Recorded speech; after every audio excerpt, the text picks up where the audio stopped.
So, welcome everyone. Maybe we start here with Rainier.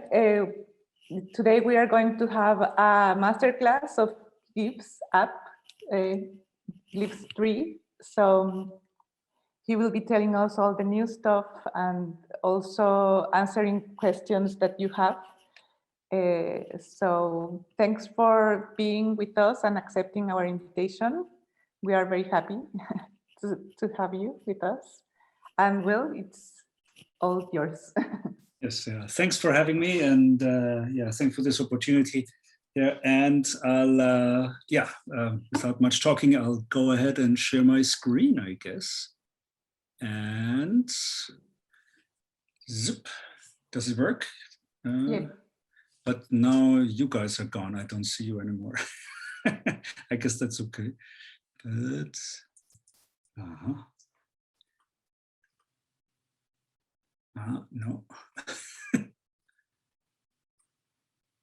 Here you go. So now I see you again.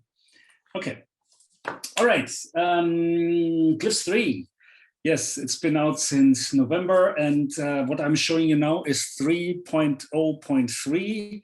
It's currently the beta version, and it's going to be turned into the stable version probably. Well, it's difficult to give dates in software development, so but we're close to it, I guess. Still this month, that will be the stable 3.03. A lot of things have changed since Glyphs 2. One of them is that we're doing what we can to move away from the Latin-centric principle. So when in Glyphs 2 you had to start, every font you started had base Latin letters in it, but now you don't have to do that anymore. You can pick. I don't know, if you want to do a Georgian font, then you can just start with the Georgian letters.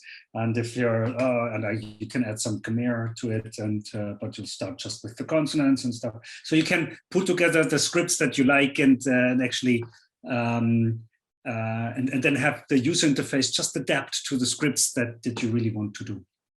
Okay, I am a Latin type designer, so in the sense of that I only do the Latin script, so I'm boring, but that's just how I am. And I think I'll start with the basic Latin letters. Okay, create document, and this is what it looks like. So it's basically, this is not that much different from Glyphs 2. If you, by the way, who is it? Can people raise their hands and stuff? Can we do a quick vote? Like, who has been using Glyphs 2 in their past? I mean, isn't there like a raising hand feature on Zoom? I think but not really. Oh yeah, some people find. Oh yay. Oh, it's the emoji feature actually. I get this and this and this, and it's fantastic. Yes. Okay. So quite a few Glyphs 2 users. And who has been using Glyphs 3? Anybody? So no. Okay. All right. So like, okay, different hands go up. Okay. So this thing is not that much different to Glyphs 2, other than the categorization is different, and the Unicode will only be displayed if there's space for it, and these things, and also. Because it's the glyph sets that are displayed in the sidebar adapt to the contents of your file or whatever you choose. So if in Glyphs 2 we had a hard-coded sidebar here, and in Glyphs 3 you can put together your own stuff. I don't know if you want to do Myanmar and Math and Tam and Tifinagh, that's okay, and then it will show up here, right? Typically, you will have the 1, 2, or 3, or 4 scripts that you typically work with. So in my case, it's like actually only Latin and Cyrillic, and so that's pretty much my. Occasionally, I work in Arabic, but that's about it. So, and actually it adapts to whatever you have in your font. So if I add an Arabic scene to my font, it doesn't adapt. I see. Okay, so it should have shown those things. Oh, wait a minute. Maybe it's maybe it's because I added it after the fact. That's probably it. But if I say for instance, you have Arabic to it, then it crashes. Oh, bug. So, yeah, Glyphs 3 uses and Glyphs 2 uses actually if a crash occurs. This is super, super important. Actually, this good thing that this is the first thing I can show you, a crash, yes, is when a crash occurs, you immediately restart the app. And typically you will not lose any work, right? It will pick up from the autosave that you last had, but you will get this, the crash report, right? And here, this is super, super important. Whatever you fill in or don't fill in, it doesn't matter. Always click the send button. This is super important because then the crash report will go into a statistic that we have, and we can see which crashes appear frequently. And if you want to be helpful, you can provide an email address. And if there's something funny you may get an email from us saying, can you send us that Glyphs file that caused that crash for you? And then we will look into it and try and reproduce the crash and fix it. So if you don't want the crash to be fixed, then click on cancel. If you want crashes to be fixed, click on send. So always click on send. So, okay, now I have too many fonts open. See, this is what I wanted to show you, that as the sidebar adapts to the languages or the scripts you have in your font. But okay, whatever. So what I want to show you is a quick setup with I'll walk you through a variable font workflow very quickly, and then I'll take suggestions. I heard that some suggestions and questions have been collected already. If you have any questions, either write them in the chat, and Rob and Marta will collect them, and or just turn on your microphone and ask me if there's anything you see you want you have a question about. All right, I will start with one of the most difficult Latin letters ever. So I'll do this. Yes, fantastic, and I'll quickly make this and this and this. So yes, okay. So I'll have 85 equals other sides. It's okay. Okay. So from the age, of course, we can do other very difficult letters in Latin, like for instance this one. Oh, fantastico. So I can say equals 8. What I do down here are so-called matrix keys. If you've been using Glyphs 2 or Glyphs 3, then you know them probably. You can link a side bearing of a letter to an existing letter, or you can even say equals the other side with equal vertical bar. On the German keyboard, option 7, and on the American keyboard, I don't really know. So I think shift / or something. So then I'll do another very difficult letter here, of course.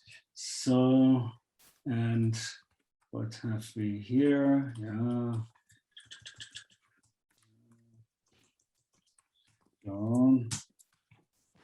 Actually, I don't know the corner. Sorry. So, okay. So equals H, and on the other side, something small, something like this. Okay, what else do we have here?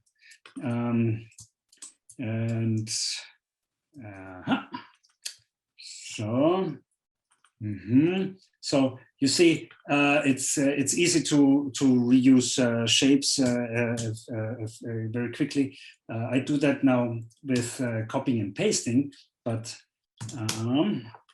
here we see, and so yeah, and by the way, good way to connect. What I did before was I removed overlap, and then I brought back the triangular overlap by opening the corner. But what you can also do is this. So this is like so here we have two shapes, like two rectangles, right, that are on top of each other like this. And what I do is I pull that point onto the other one, and then I reconnect those two. Then I tidy up paths, and I'm left over with just this point. So power user trick for the experienced Glyphs users. Okay. I don't know, to 40 as well. And then,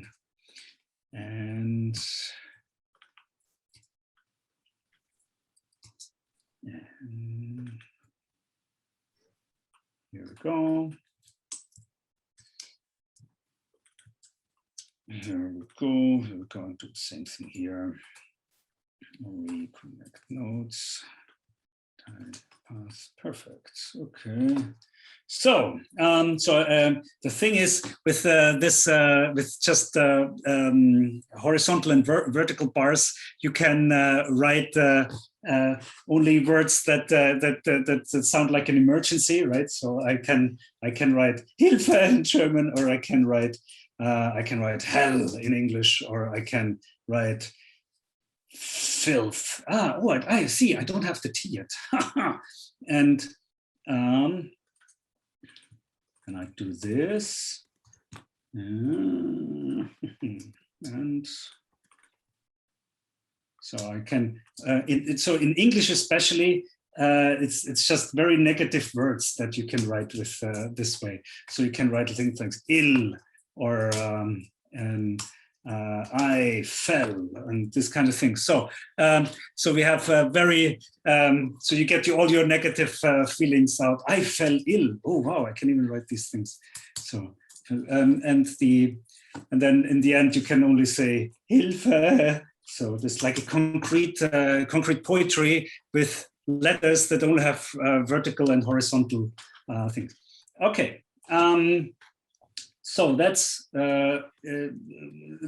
so I promised you a variable font workflow. And of course, I go into, I should show this a little more slow. I go into font info, and where, you can,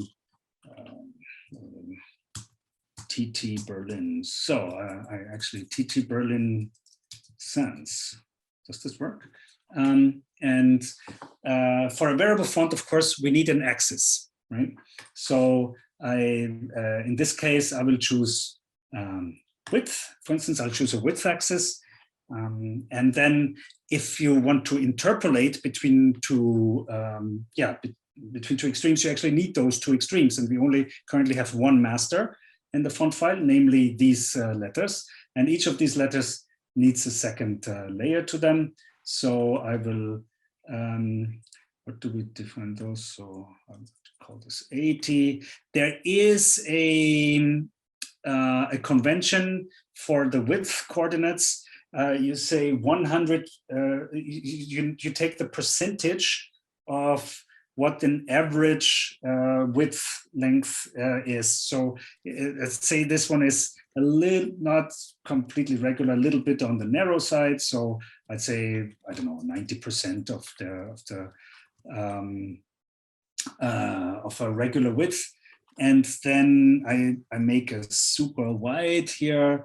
And this one we say 300% of a regular width.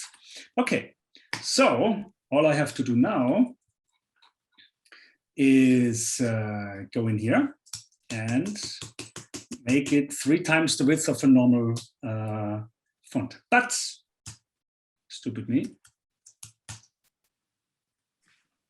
of course, in the white master, because right now I just duplicated the master and they were looking the same. So this is like a beginner's mistake. Oh no! So and so I can. Oh, actually, I didn't equals age and equals I don't know, 40 or something. So I'll and then I just update metrics. The cool thing is, if you use metrics key, you can update metrics anytime with the update metrics command. And if you hold down your option key, and this is new in Glyphs 3, you can apply this command to all masters. So currently we have 2 masters, so I don't only apply it to the current layer of my glyphs, but to all the masters.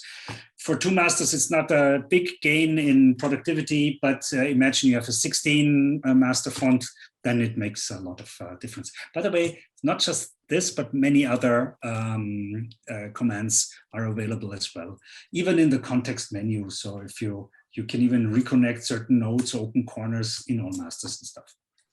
Just hold down your option key and it gets applied to all masters. So that's why I turn even the numeral widths, I turn into metrics keys because they can be updated as well.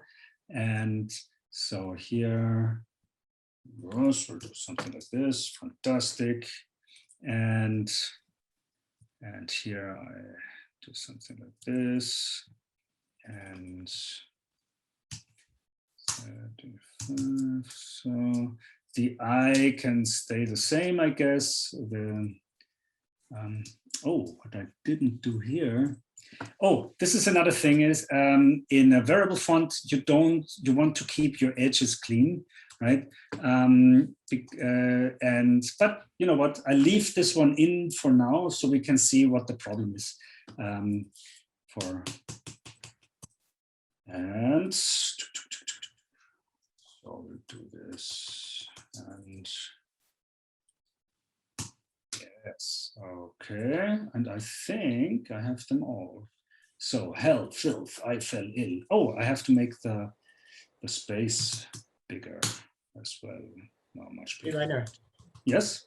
Can you show again how you duplicated the master to get the second? Yeah, I duplicated the master in font info in masters, and you can just select the master and then here at the bottom choose duplicate selected. That's one way. Or you can just start dragging it and holding, and if you release while you hold down the option key, then it duplicates the master, right? With all its contents. But this one I have to get rid of again, so here we go. Okay. Hell, filth, I fell ill. Sounds like a song of a heavy metal song, the lyrics of a heavy metal song. Okay, so actually my T is not super wide. So, oops. No. So I think that's okay for now.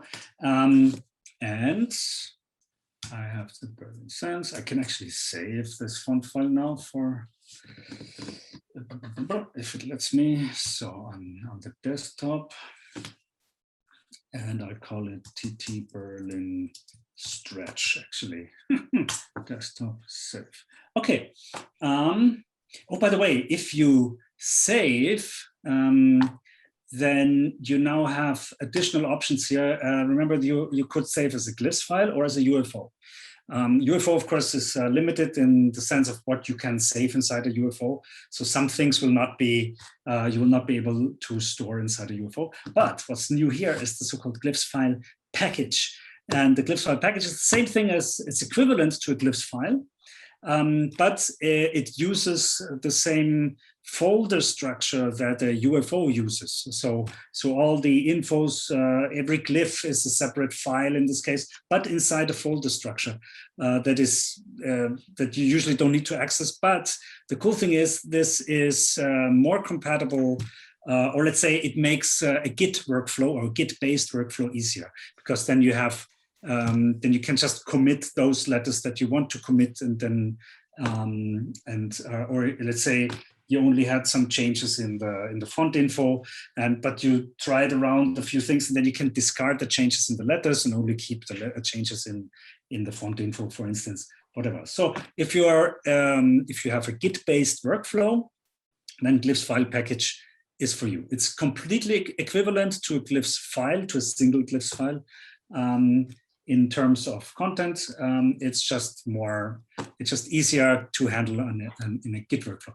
The Glyphs file is easier to handle on the syncing services, things like what are these things called, Dropbox, etc., or this Google service, Google Drive. I think they work better with a single file, but Git works better if you spread out the data across the file structure, and that's Glyphs file package. So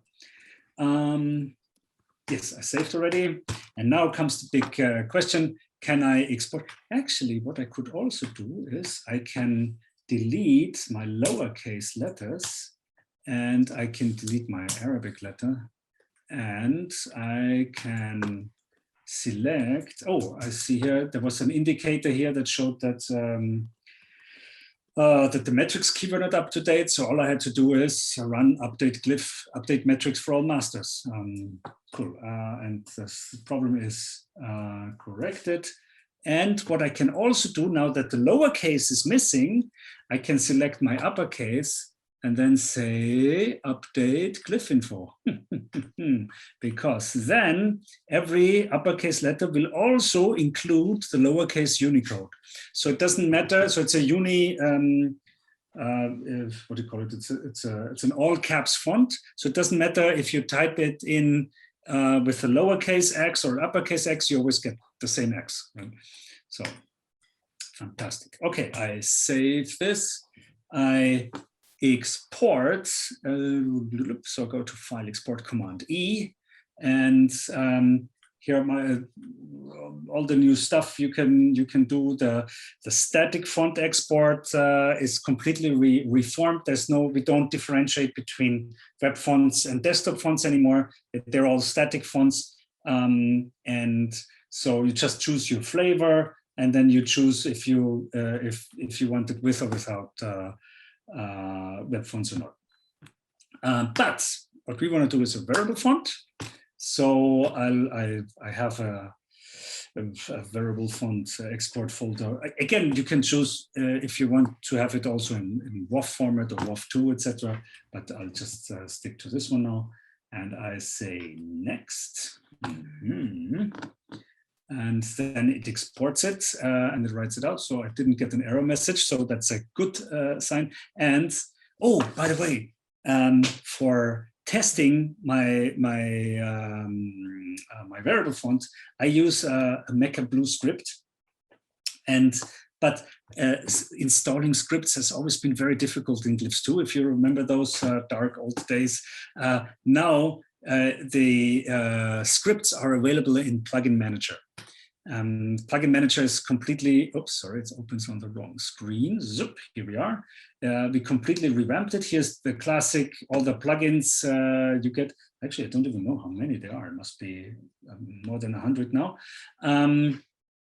So they are all still here. One-click install as you are used to. But you can now also install scripts. And you can also install the modules. And you used to have to go through the preferences and install modules, and if that didn't work, you had to install them manually, which was pretty shaky. Oh, it was very difficult, and did cost us hours in support. And but not anymore. Just click, click, click, click, click, and you have all your modules installed, and then click all the scripts you want to install, and you're done. And if you install plugins, of course, you have to restart Glyphs as well. But the cool thing is, at every app start, all these what it does is it pulls the repositories and keeps the repositories in your Glyphs application support folder. And it manages those repositories for you, and it keeps those plugins and scripts up to date for you. So you don't need to re-download or make sure you update or anything. None of this anymore. Luckily, so you just need to wait or restart Glyphs every once in a while, and then it will be updated automatically, provided you have internet connection, of course. Glyphs does not come with an internet connection. So what I'm going to do is run the Mecha Blue test variable font test HTML script. And yeah, let's see. And what it does is, it opens an HTML file, and I can say, the hell he fell ill, and so. And I have a few tricks here. I can center here. There's a little, if you look at the bottom of the HTML, there's a little cheat sheet. You can do stuff. You can do the X-ray view, or what else could I do? I could, yeah, that's about it. Control-C for centering. And yeah, and here I have a font size, and I also, it doesn't work. Why does it not work? Oh. Supervides, exports, distance for each master, yes. Everything's fine.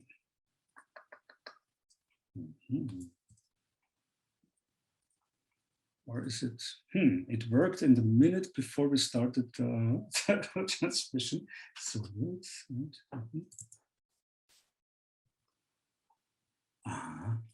that's interesting. Okay.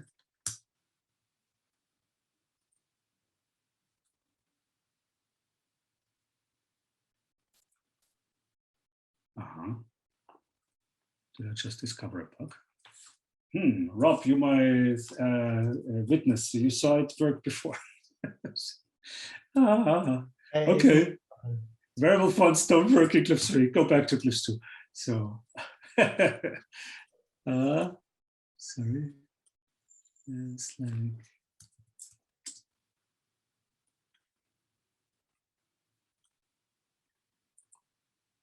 And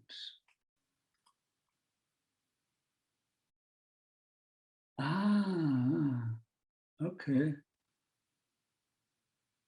No, that should work. Did I? Maybe.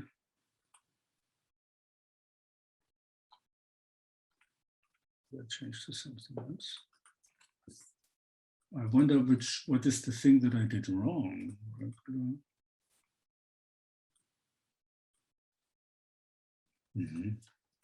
Seems a right thing.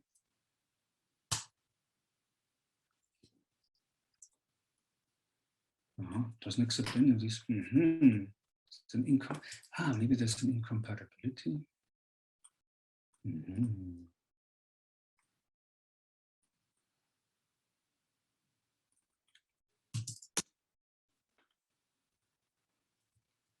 But there isn't.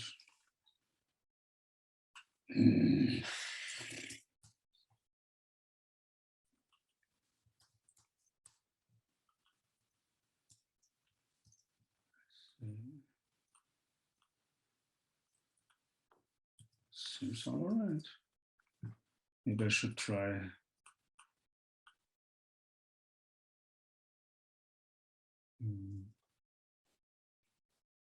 Doesn't do it. That's interesting. Okay. Anna, maybe you could check if it works in Dynamo to see if it's I was file or your HTML thing. That's not working. I don't know if it's, I think that's, Dynamo darkroom. So you have to go to darkroom. It did work like 45 minutes ago. Yes, and I'm also pretty, Dynamo darkroom, here we go. That's funny. Did anybody spot the mistake I did? Something, and so I'm really curious. Font gauntlets, yes.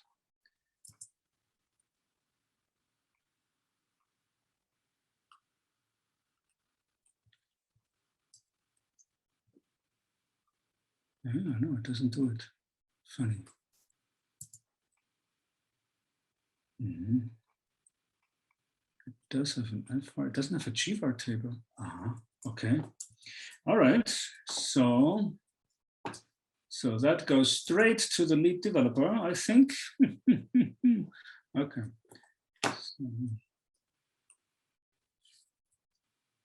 So if you have something like this, we are very interested in this. So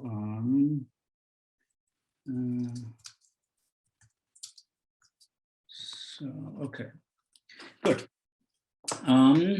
I think I have an idea.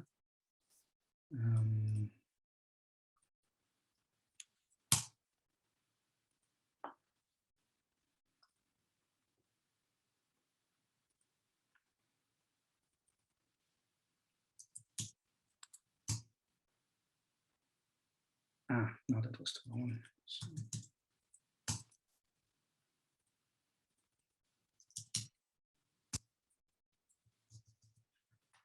Okay. So that seems to be it.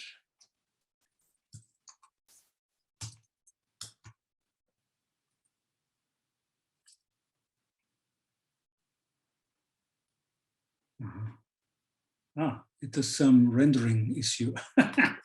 Okay, that's interesting. I'm really curious. Or maybe we broke something in this beta version now. And okay.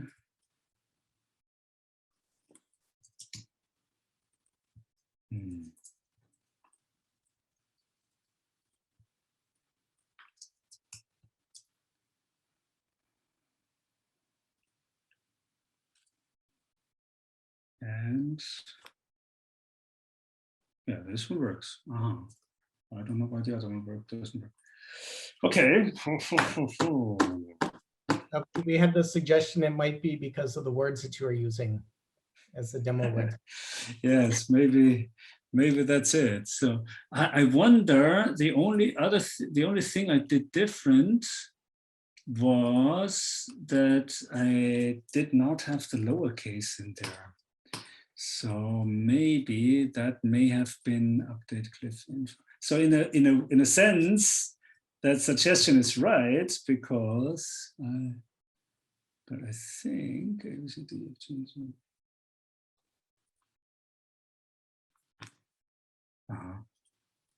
are there some missing?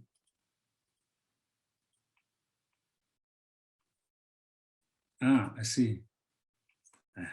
Why is this? Okay.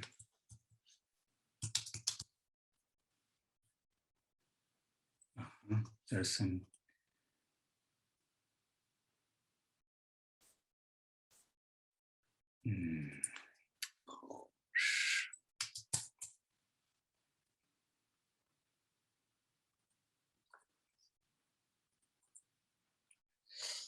Yeah, when things go wrong.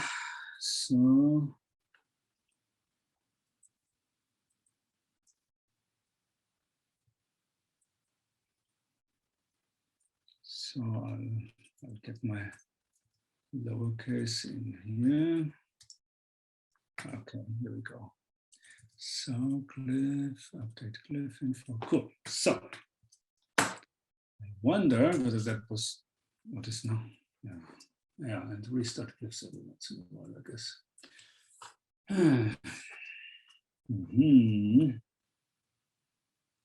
So I'll be curious.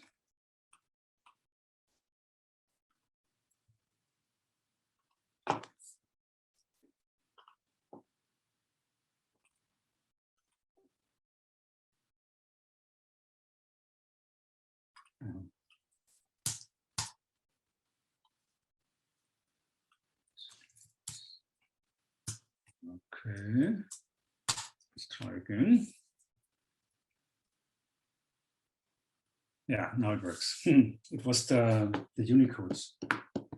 What's that? Okay, I don't know. All right, now in any event. So I can write Hilfe and I can stretch it to all the width I need to. So found a mistake. So filth, hell, the ill, he or fell ill, and the hell. So all those nice words we have,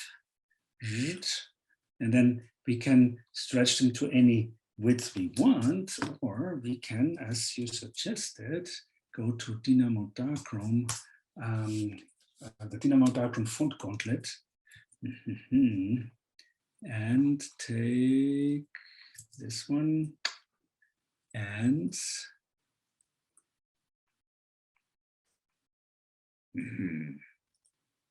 let's do it like this. And then let it play. Fantastic. So, and you have your backdrop for your next metal video. Yes. Amazing. Even with, so I should have keep them on two.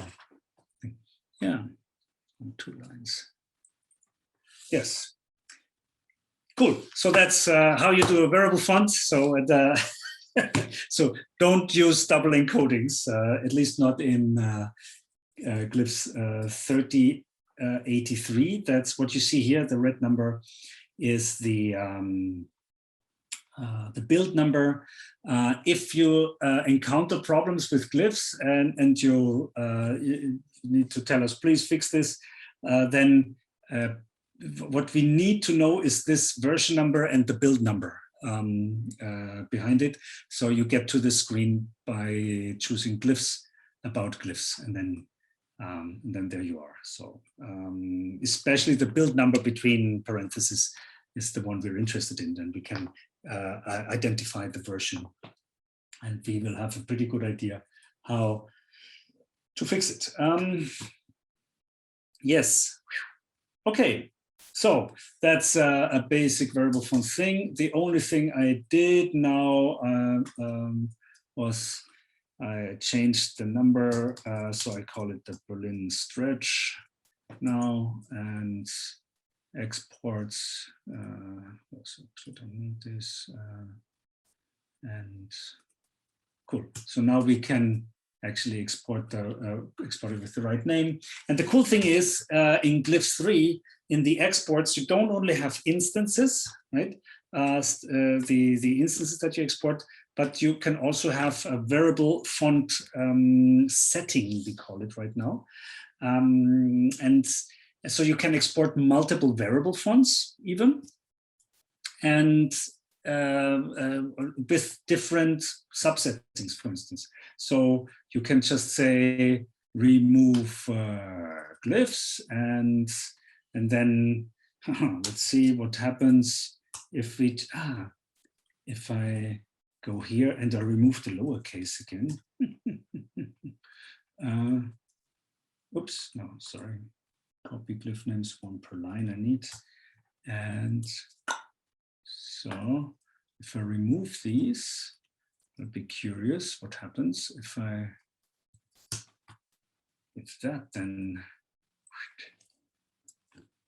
that still works or still breaks it.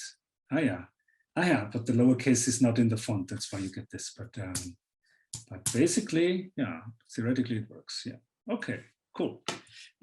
So, and you export the font. So if you need to export the same variable font, but with different names or with different subsets, you can now do this all in font info under exports. So you can set up several variable font settings, and you can say web subset, that is the that only has, you know, the keep glyphs parameter, where you have, for instance, just the basic ASCII in there for quick loading on your website, something like this. Okay, good. That's variable fonts. Then, any questions so far? Did we collect any questions? Because sorry for the export problem. One question has to do with the glyph info window. Mm-hmm. And when the glyph is missing, I guess when you get a little question mark next to the glyph. In the window settings, I mean? And you Like mean the glyph info? Do you mean this one, or No. Under window, I think, and then glyph info or something. No, up there. Ah, this one. I see. Okay. When you have, so you have this character that shows the symbol there.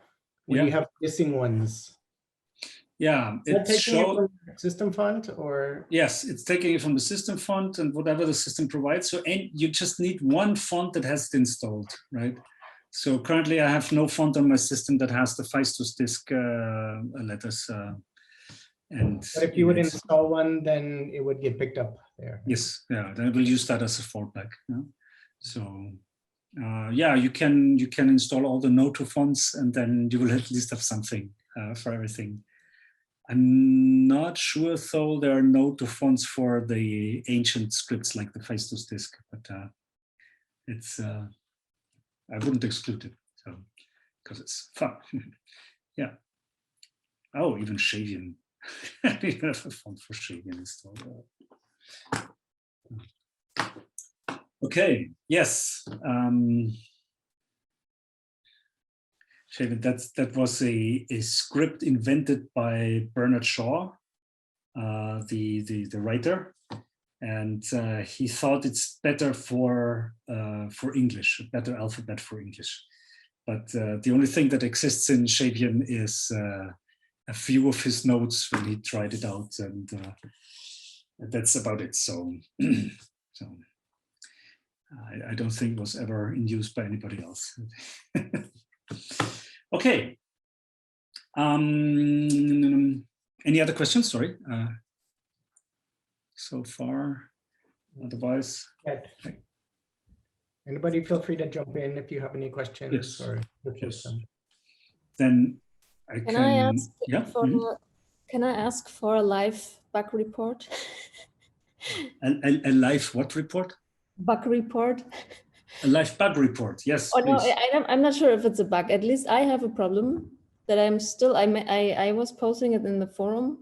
Oh, But it seems I was the only one having that problem because Georg was not able. You did not get a reply, or is it? Georg said he couldn't reproduce it, but it was in the very beginning of the beta, Glyphs beta. And now I tried it again and it's still not working for me to rename color layers. So can you just go to layers and add a layer and then make it color palette? Color palettes. Okay. Yes. To and then set up a color palette. it should use a different. So we have two and now I can't rename it into with a color one or something. It's not working for me. You just click on the color. Okay, I have to try it again. Yeah, it doesn't work with, you don't need to type the name yourself anymore. If it's a color palette, then you get the choice. You need to click on the color circle. Ah, okay, maybe that was the problem. Maybe, I wonder whether we should always get it just by clicking on it. It could be a feature request. So it's working, it's working. Ah, okay. So I just see that I'll just put my doc somewhere else. So, so it's not in the way. Thank you. Okay. All right. So yeah. And then you can, oh, nice. And then you add another layer and this one will be color 2 and then and I see. Wait a minute. I have to delete it. So yes. Okay. Cool. Yeah. All right, then I can show a few other things if you like. If you're working with multiple masters, like I did now with 2 masters. Yeah, sorry. One more thing about variable fonts. That was the thing that I said, oh, I'm gonna show you later. And I didn't show you because I was too concerned about other stuff. So, and what I'll try here now, if you look closely here on the T, right, then I don't know if it comes across in Zoom. I will make a screenshot and zoom in. So here I have the T, and I'll just add just start preview. And so,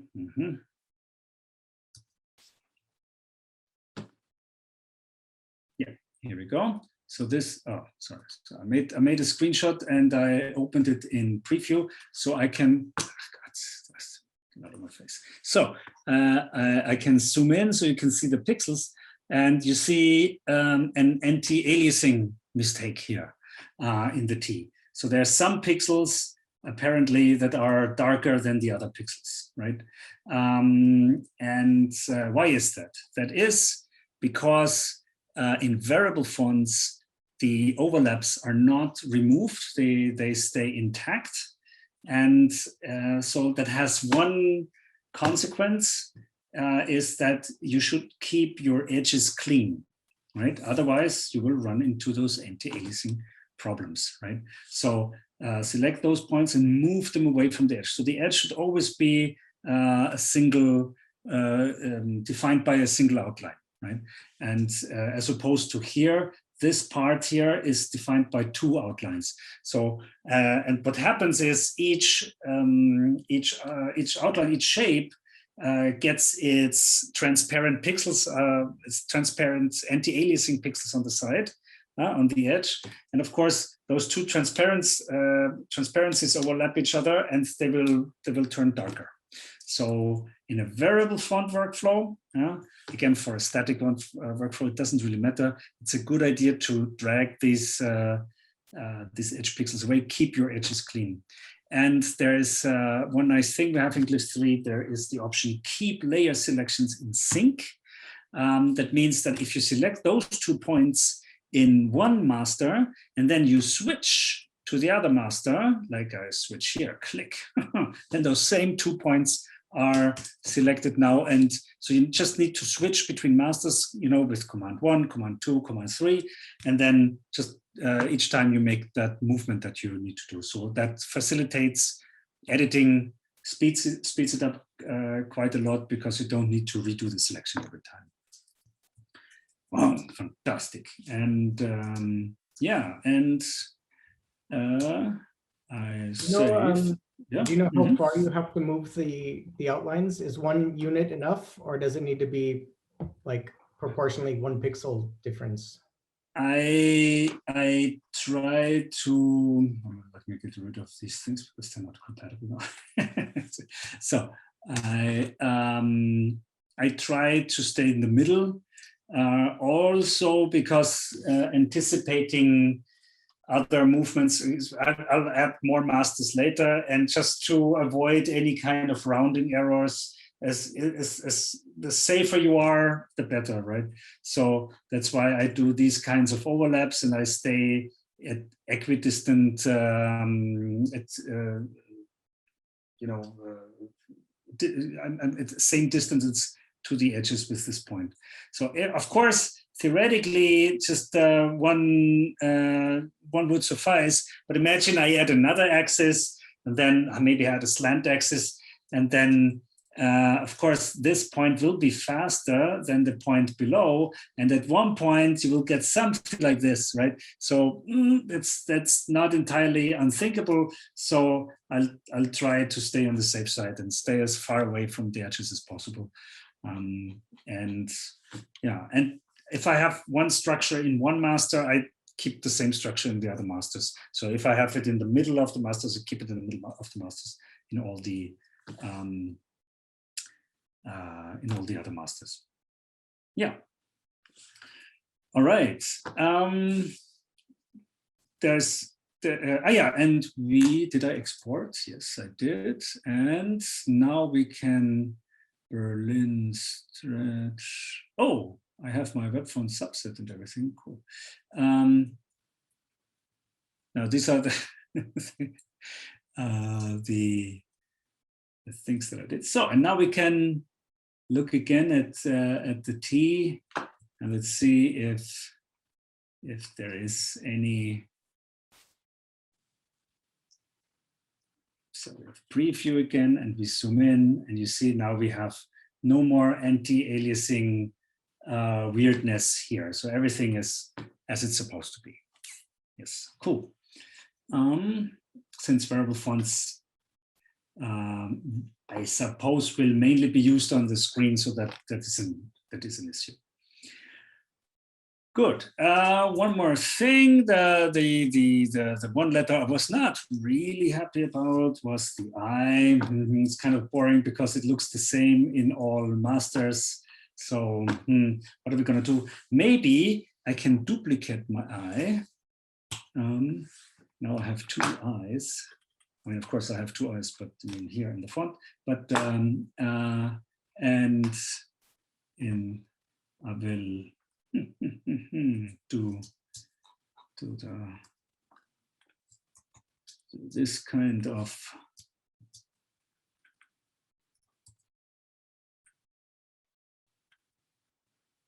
and okay, and okay. So yes, looks good. So, and here I'll just come on, just make it super wide. Command key, and I'll do this, and here we go. Okay. Oh yes, but how do I access it? Of course, with a stylistic set. So I call this I.SS01 and do this. And of course, we know that this should trigger an open type feature, right? And here it triggers the stylistic set feature automatically. Now, by the way, we can add the names for that stylistic set feature. So we can say, do you spell it with one F or two F? English native speakers, Rob. Serif I. Is it That's a good question. Two? Is it two? Serifed? Okay. I'll just call it serifed.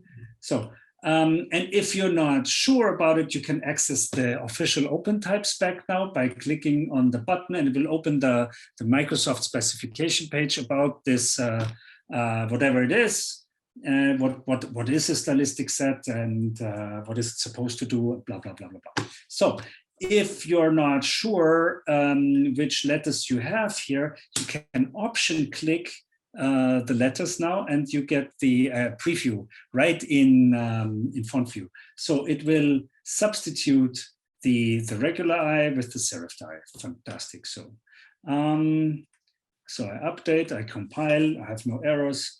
Very good. I export again, and actually I should should reduce my exports again because I don't need this. I don't need to subset anything. So here we go.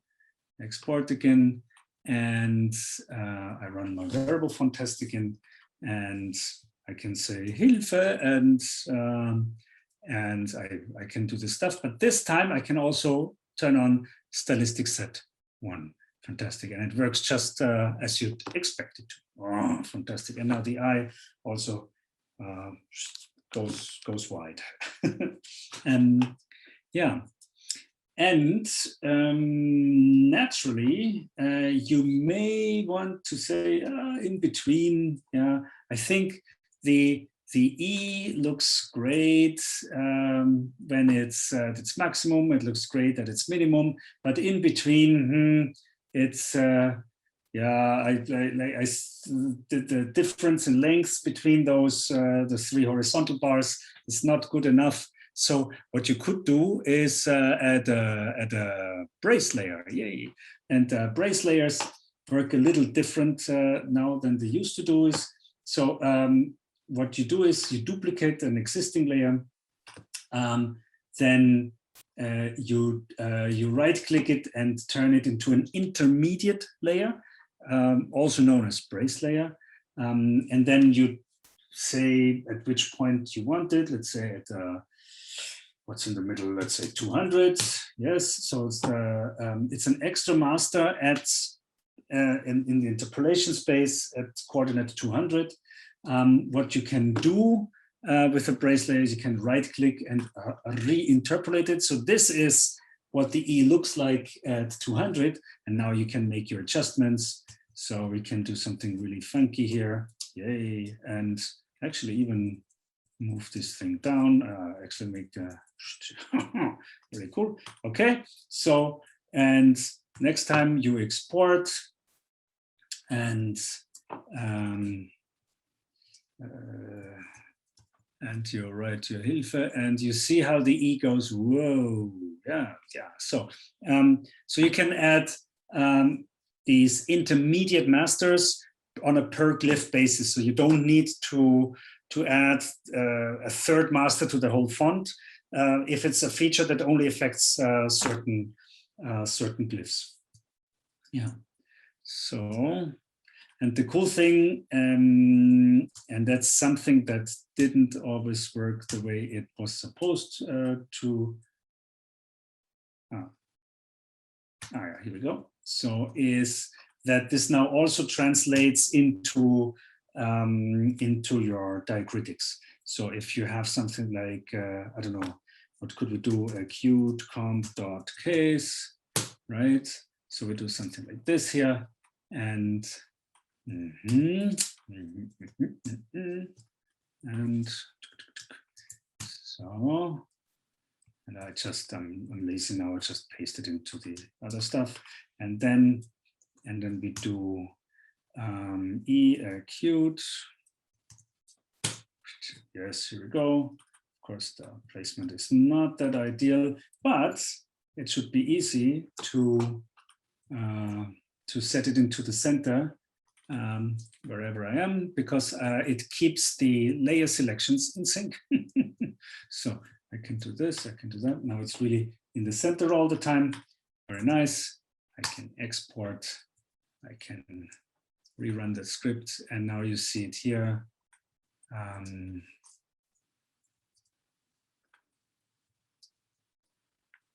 Here we go.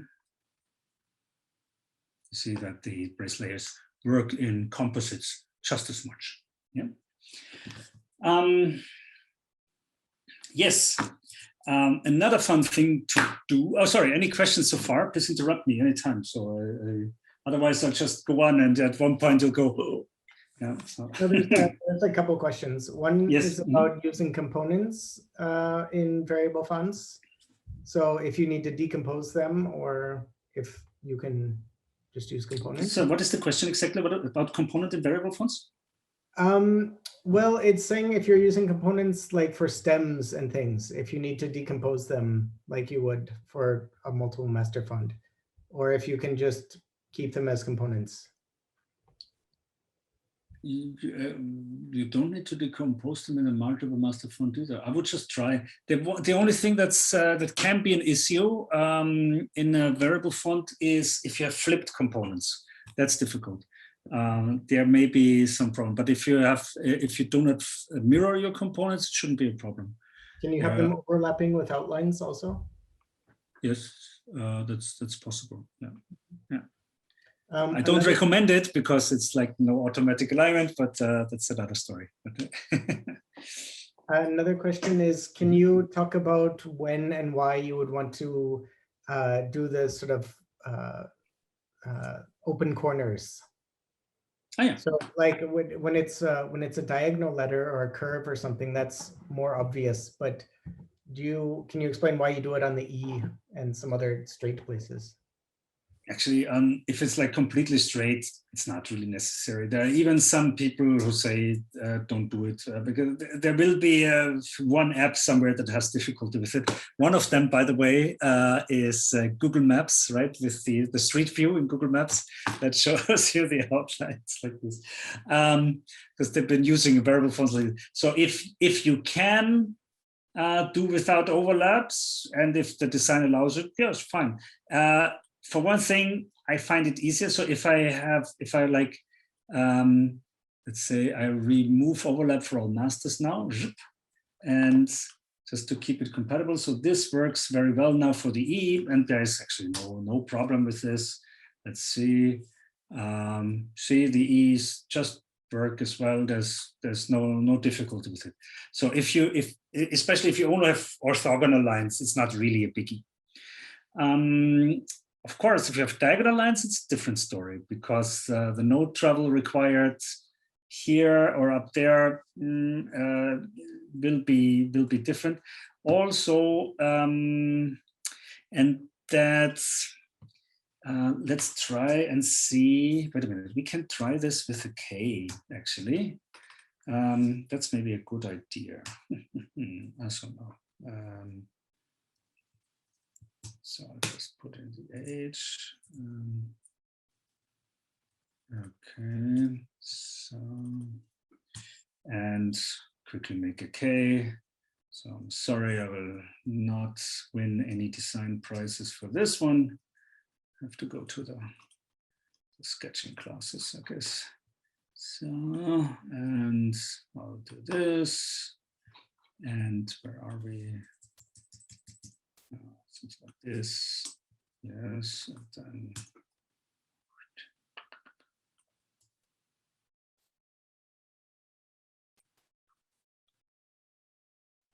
okay,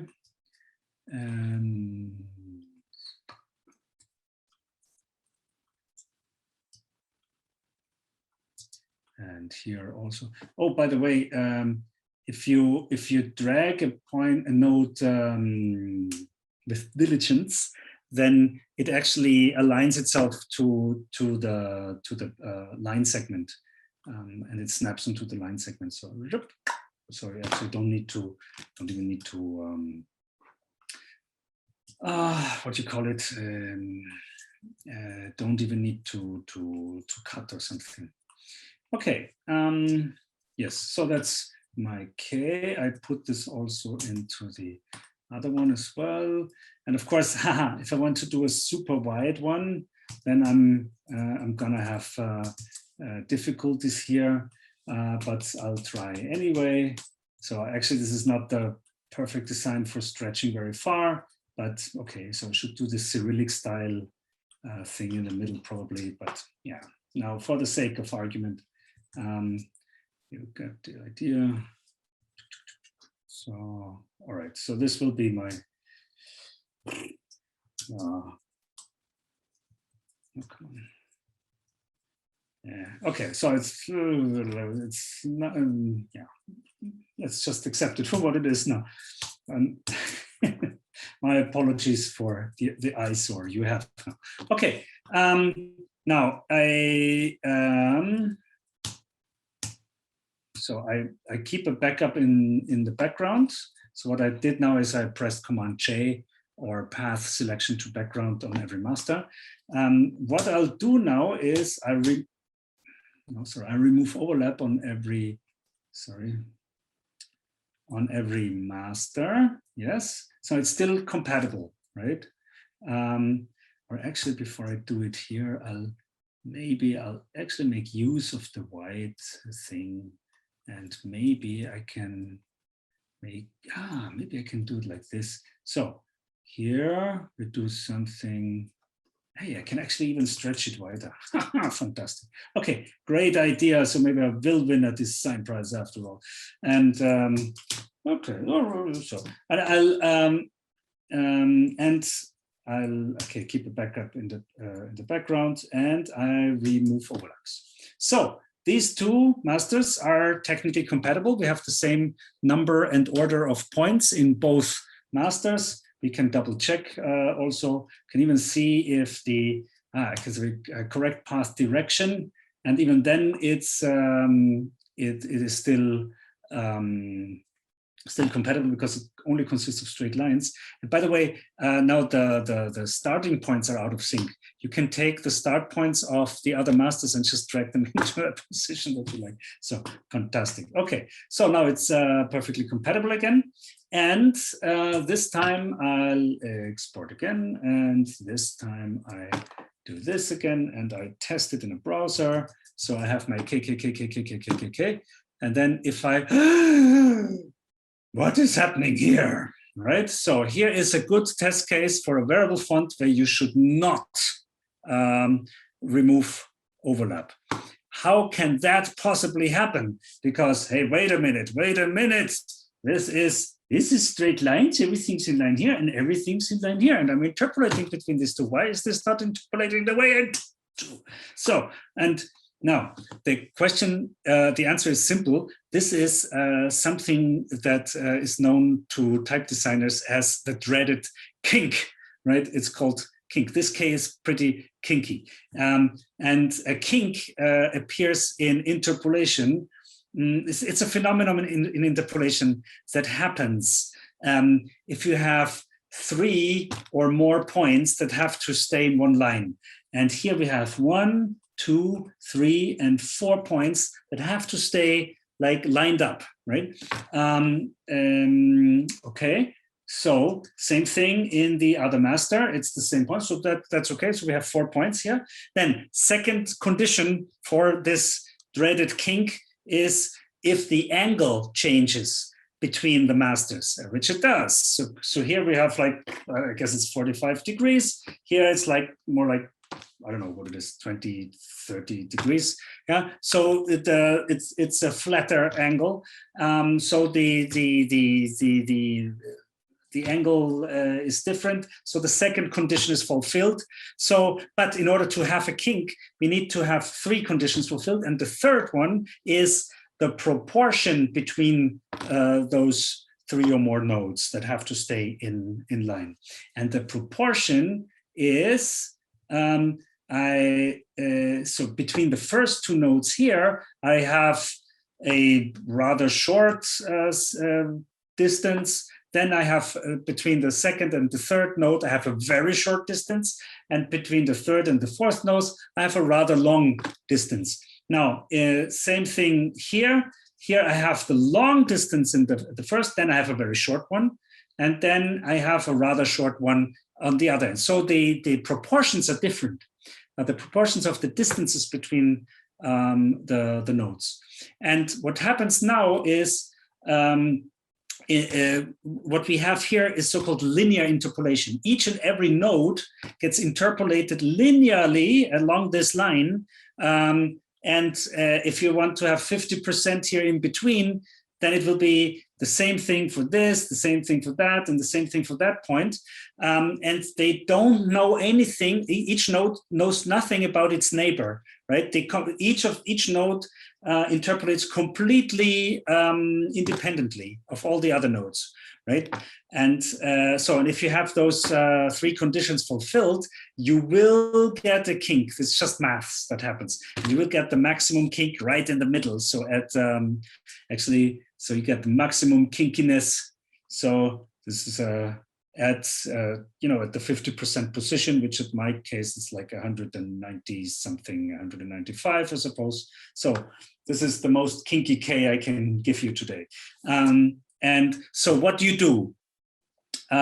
There's 3 ways to combat a kink, right? So because all you have to do is like knock out one of these 3 conditions, right? First thing is, can we keep the proportion the same? We can definitely try that. So I can keep these 2 points, so in the same proportion. And let's try and see. Of course, the K will look ugly. So it will not really be a better option for us. And did I? No, I didn't. So it cures the kink for. Actually, I didn't do it perfectly. You see, there's still some kinkiness here if you look closely. But it's much less now, right? So I just eyeballed it, of course, right? But of course, in this design, this is not really an option. So okay, so we cannot do that. So we cannot. So I'll stick with it here. The other thing we can do is we can make sure we keep the angle the same. Tricky. So I could try and do a different design that uses this angle also on this master. Wow, I can try. And and you see the problem. Yeah, see all the editing is difficult. And then see, it's not really that easy. But again, I'll eyeball it again. So we have approximately, no, it's not really the same angle, but hopefully it will be less again. So we'll try again. So it's less of a kink now, you see. But of course, this doesn't work either design-wise. So what do we do? The third option we had, remember the first condition was simply that it had to be 3 or more points. So what can I do is I select these two guys, I right click and say reconnect nodes, option key on all masters. And then I can simply delete these points here, here in between, and they also need to be deleted in all masters. And of course, you can select them and delete and switch to the next master and delete and select next master and delete, or you use this fantastic plugin called Magic Remove, and it removes them on all masters at the same time. Fantastico. Okay, so now I brought this thing here back to just 2 points. And there cannot be a kink between 2 points because between 2 points, there's always a straight line, right? So we can try this and export the variable font and WAF and next. And did I already do this? Sorry, I did this twice now. And I run that script again and I Control C, I do this in the middle. And oh, now I have another problem. Because you see there, it's the same problem as before. Actually, I still need to keep those 2 points on the line somehow. But here I can kind of fake it with a brace layer, right? So here's a brace layer to the rescue, or an intermediate layer, as it's called now. And I do this, and I re-interpolate here, and then I put this in here, and then and I'm really curious if that works. And now let's try it again. And Control C. Yeah, okay. I didn't place my brace layer perfectly, but you get the idea, right? So yeah. And that's where I definitely want to use overlaps. Another thing, so if you only have like a straight movement, then it's usually not a problem. If you have something that changes angle and proportions in between, then you have a problem, right? And then you will have the kink problem. Then you definitely need overlaps. And also think of it, wait a minute, we can, I could try this. I could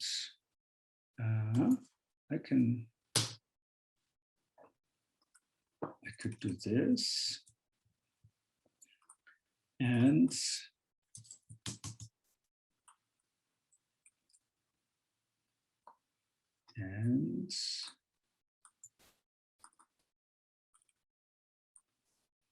so I'll quickly fake a P here, and path at extremes, and so right.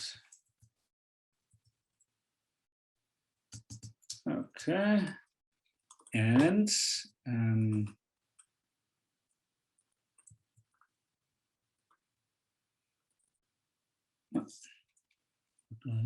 so okay, and path at extremes, perfect, and we'll. Or actually, what I wanted to do is fake an R. So I'll first draw a fake P, and then I'll draw my fake R here. So, okay. And what can be expected here, of course, you add this, you add the leg of the R. So, and you will typically want to place something like this, and then in the wide one, you will probably make it a little wider, and you'll probably have something like this. Okay, and here you will say equals H, and on the other side you say equals 60. So, and you see here a scenario where you cannot use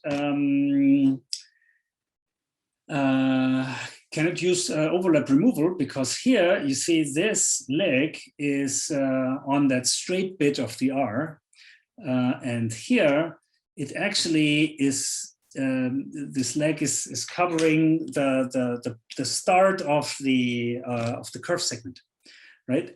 So this will be a different structure if you remove overlap.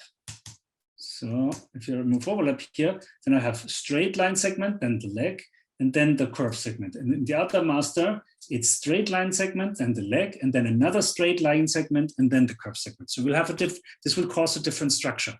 And in this case, you do need these to reconnect nodes here and there, and it's actually gotten pretty smart, more or less, I guess. So yes, okay. And here we go. And oh, is it not compatible now?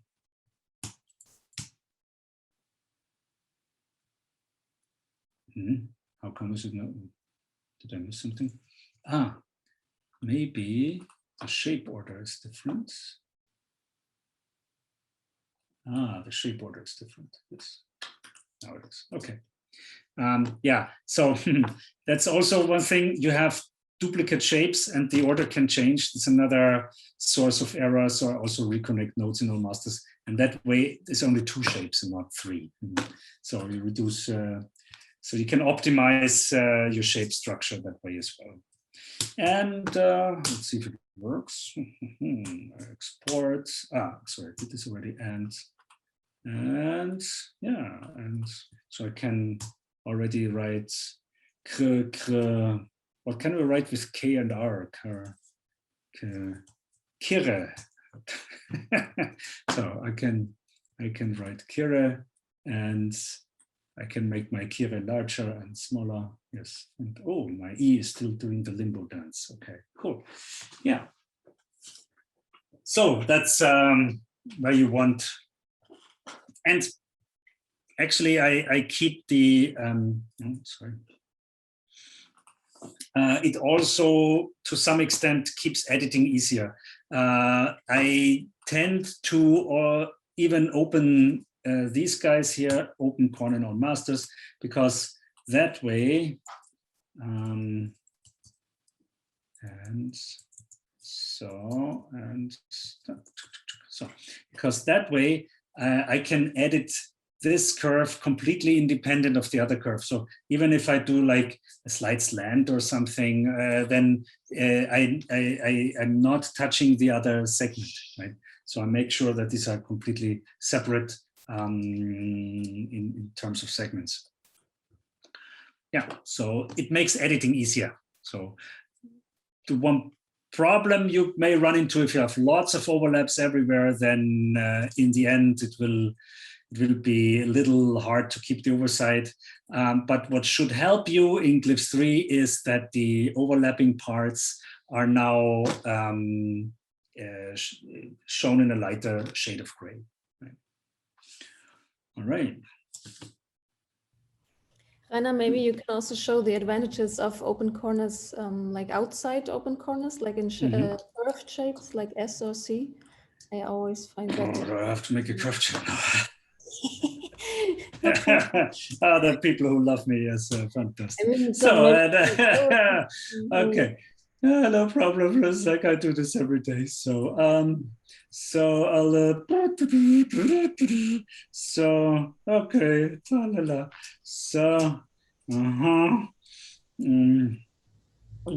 okay. So and then I'll do this here. So and okay, so that's it.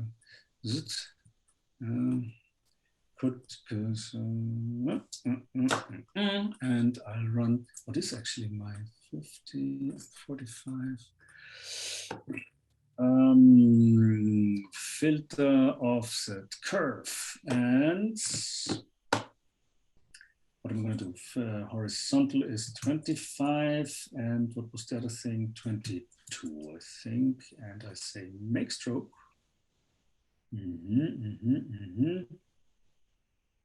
Let's say, does this work? No, this doesn't work. Offset. Okay.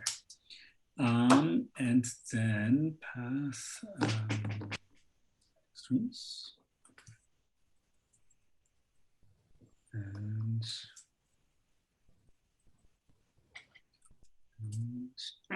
darn. So try to keep it like this. So, and I know. So I want to keep it that way and that way. And so for a good, yeah, so sometimes I have like not the perfect transition, but I have mother's little helper here. Okay, good. So this is fixed. And what it says like, it's bending down too much here. Yes, so what you could do is open this corner and even open that corner.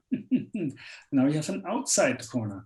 And now you can experiment around. So you can type two S's next to each other. And I rotate this segment, oops. So I can adjust it. Yeah, maybe like this. Or do I want it more like that? The thing is, at one point, it will assume that this is what you want, but as long as you keep it on one segment, you can have the outside transparent corners. Yay. So and that way you can still keep more of the curve segments and decide if you want it further down or further up, right? So yeah, so that's pretty cool. And actually, I think this even exports in a variable font. Not the outside corner, it will be decomposed. Okay, that's about as, wow, it's like impossible. But I don't know how to stretch an S that far, whether you get it. So that's, so, and on the other side as well. So, and usually it's, yeah, it will complain if it can't. And here we are. And you see oh, I can write cipher. So, and fantastic. I always wanted to write cipher with a, yeah, so it gets decomposed to some extent. Of course, there will be some compromises taken. So it doesn't interpolate the same way it would do for a static font, because for a static font, the whole structure will be interpolated first, and then the outside corners will be removed, right? So the interpolation will be slightly different, and because then these points here, they get linearly moved and not these points here, right? So that's another story. Speaking of which, what about, we could add another axis. Oh, no, let's keep it simple for the moment. Let's get to our base letters again. And there's something new in Glyphs we call the segment components. You can create a new glyph called _segment and then something, for instance, _segment and taper. And what you do is you draw a,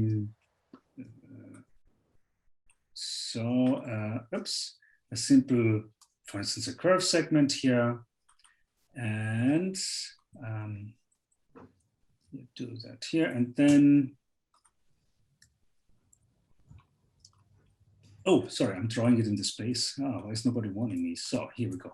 So, okay, then you add anchors to it with Command U, you know, start and end anchors, and you take them everywhere here. Yes, perfect. So, and then what you do is you select a segment, and then you say add segment component, and you add taper here. You can copy it actually and paste it there. Also, you can paste it here and paste it here, and then paste it here, paste it here, paste it here, paste it here. I'll paste it here, I'll paste it here, and of course I'll paste it here as well, and oh yeah, in the L as well. So I'll and the cool thing is now I have this this segment as a component, which is pretty cool, and everything I do now affects all the segments everywhere. So fantastic. So you can do your wavy font or anything, but what's even cooler is I can put this in like this. I can add another axis, and I can say waviness. So, and then I give it a 4-letter code. The second axis must be uppercase letters, by the way. And I could add now a separate master, but then again, I just want this thing to change, right?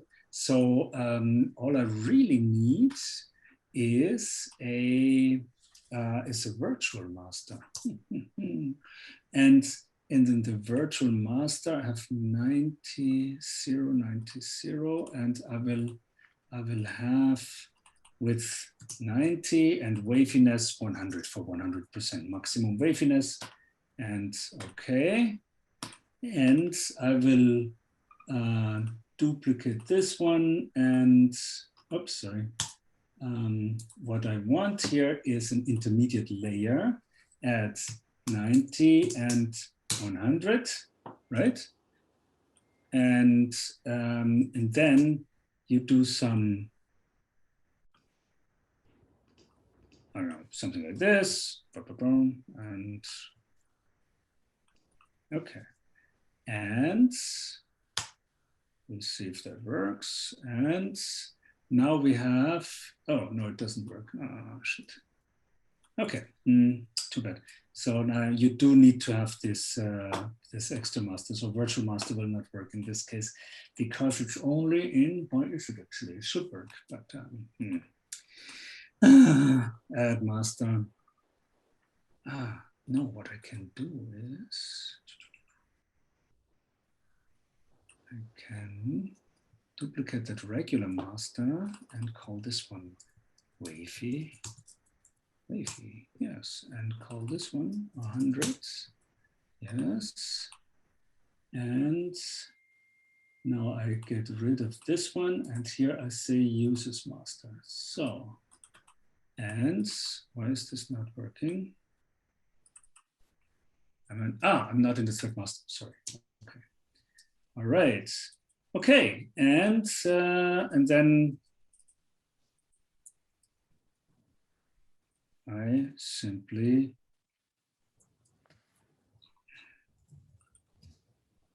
paste all the segments where I need to, come on. I didn't do it on the 200. Oh.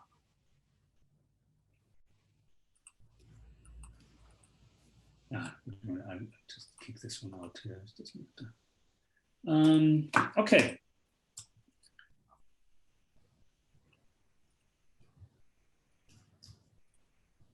Did I just remove this one for now?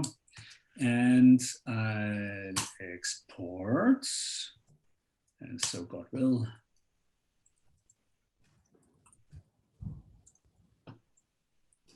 Yes. Yeah. You see this, and of course we can do much more than that. I wonder if this actually works. Yes, it does.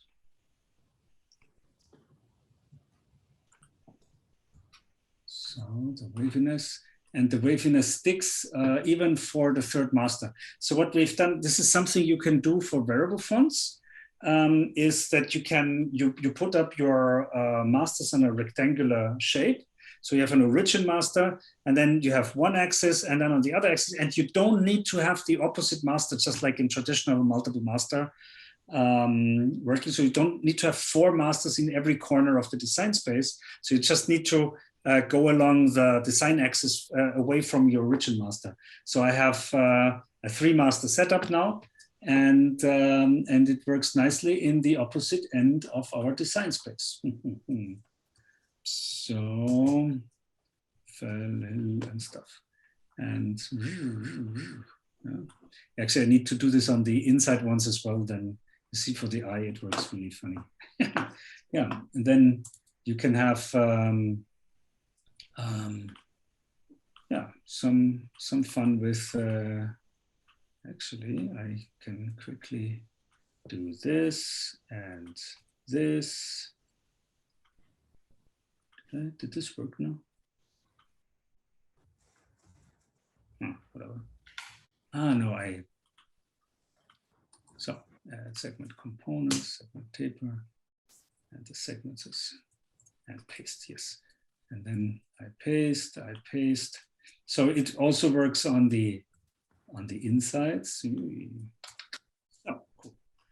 And if you export it, and this time we change it, we drag it into the font gauntlet, and now we have 2 row. We can actually do this, and and we can animate it in the way we want to. Yes. Oh, the H, fantastic. Yeah, you get the idea. So you can have a design axis, and the only thing you change is your a component, which you add anywhere. And this, and what's new is you can add this component as a segment, so it replaces the segment of a path, and as opposed to just corner components, which you already had in Glyphs 2, or cap components. Yes, so that's one of the cool new things in Glyph 3. Yeah. And yes. Can actually, is this the flames of hell burning? Oh, very cool. Yes. So I see this this meme that you see, you know, this what is it, this Muppet figure that goes, the fire burning behind it. Yeah. So I don't know if that's Glyphs 3. Cool. Were there more questions? Otherwise, no, nothing new in the chat. Nothing new in the chat? I have one question. It's still not possible to extrapolate masters, is it, for variable fonts? You can extrapolate a master, but you cannot extrapolate for a variable font. So you can, it's entirely possible to say, for instance, let's say, actually, I could duplicate this one here and call it narrow and say width 50, right? And I'll choose this as an icon. So on this axis, you know, I have now a very, very narrow one as well, which currently is a duplicate of the regular. Actually, get rid of this. But what I would do is set the variable font origin to the regular. So because this is also where the other axis takes away from. So I'll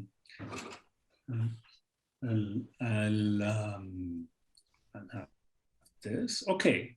So, and the problem is, of course, there is no difference between second and first master now, so the narrow one. But what you can do now is always reinterpolate. So in this way. And I think, I'm not entirely sure now, but I have to, no, I think that's, I wonder if I can do this on multiple layers. No, I can't, no, I'm sorry. Okay, I thought it was possible, but I thought I once had a script that would do that, but I think I removed it again because it was too shaky. Yeah, so you have to do it individually, but I know as reinterpolate. Actually, not so bad. It's a very interesting idea. So here it doesn't make much sense, so I guess so. But you will end up with fixing some stuff. And so, what is this? I don't know. Whatever. Okay, so I see. This was the straight part. Okay, so yeah, extrapolation is always a little dangerous, of course. You get the idea, right? So, and you can reinterpolate. Yeah. So if you extrapolate, you get teeth that look like this. So be careful, of course. But theoretically, yes, that's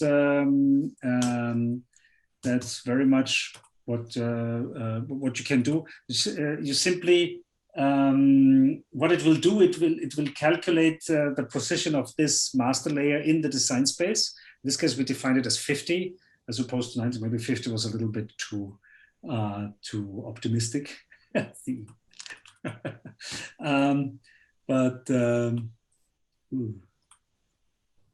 And so something like this. So, and yeah. And then yeah, the rest will follow. So I guess sometimes it's easier to just drag these guys into position than to reinterpolate or extrapolate in this case. Yeah. So I'll be curious how this works now.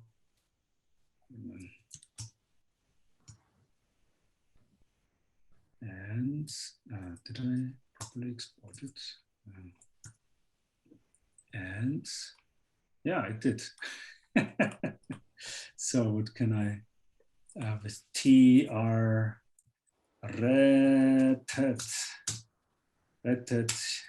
rated hihi. So rated hi-fi. So this is like the ultimate hipster slogan. So, and yeah, so now you get your extrapolated thing. Of course, you have to eventually edit the master. So you can extrapolate the master and then keep working on it. Inside the variable font itself, you cannot say go beyond 50. This you cannot say. So you always have to have that actual master at the outer rims of your design space, right? So you don't need to have the opposite master from the origin. So in a design space, you'd only need to have the so in a two-dimensional design space, you only need to define the ones along the axis, and the movement of the points will be added for reaching the opposite end of the design space. If that works, so that's kind of an extrapolation in a way. So that works, but very often in type design I've seen, especially for width and weight, they don't really add up that well at the end. So you will eventually end up making that fourth master anyway. So, but it gets you a long way. So the extrapolation and then working on that. All right. Yes.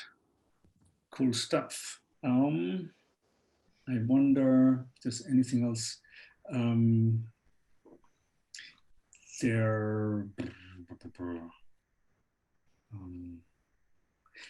Actually, if there's no other question, I'll show one more variable font goodie.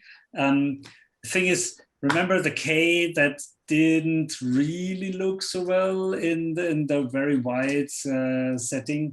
So, so I had this intermediate thing here, and also not so perfect. But what about, so for the very wide setting, I would usually take the Cyrillic style middle bar, right? That allows the K to stretch further. So what I would do is I would duplicate the K and I would do a K dot wide, right? So something that kicks in if I stretch my font really, really wide. So here I can get rid of all the special ones here. So, and what I would do is I would reconnect nodes in all masters here. And in the super wide, I would do something like this, right? And then probably, so something, okay, no. Again, this is not a design competition, I hope. So, and but what I can do now is I can add this everywhere. Yay. And I can have like this, I was going to say stretcher, but that's something else. This middle bar that allows me to stretch my case super, super far. And actually, I can. Okay, good. So then we'll put this one in everywhere else. Yeah, come on. So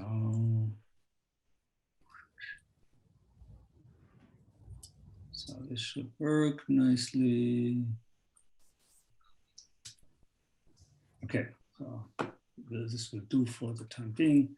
So, oh, actually, I'll change this, put this everywhere except here. So, and for the narrow, I can actually use this to make it super narrow. Okay, so the briefness, why is it? Ah, I see, okay, it doesn't matter. Whatever. So the and the thing is, if I export it now, of course, and I'll try, I'll see, here's my K in the center, I stretch it wide, oops, nothing happens. Where is my long stretched K now, right? You actually need to define it. There's two possible ways. The one that is I think I accidentally opened mail now, but that's not the, sorry. So, okay. The one way is to do what you used to do in Glyphs 2 is a bracket layer, right? So you can still do this. It's just called an alternate layer now. That's all. So you define it there. That's one way to do it. But yeah, maybe it's not exactly. You know, I have it as a separate glyph now, right? And I kind of like the oversight here to have both kinds of Ks next to each other. So what you could do is we can define a separate feature for that. And there is a feature called RVRN that is meant for that, the required variation alternates. And what I'll type in there is something called a condition, right? And the condition is once the width crosses, the width axis crosses the 200 mark and the maximum is, I think, 300 mark, then you substitute K by K dot wide. You see it auto-completes, it's fantastic. And yeah, it's not so bad. And I can say compile and I export and O2R and I run this again. And let's see if I'm lucky.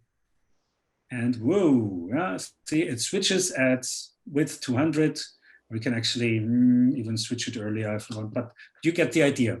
So what really happens is you can create open type features now depending on the slider position, right?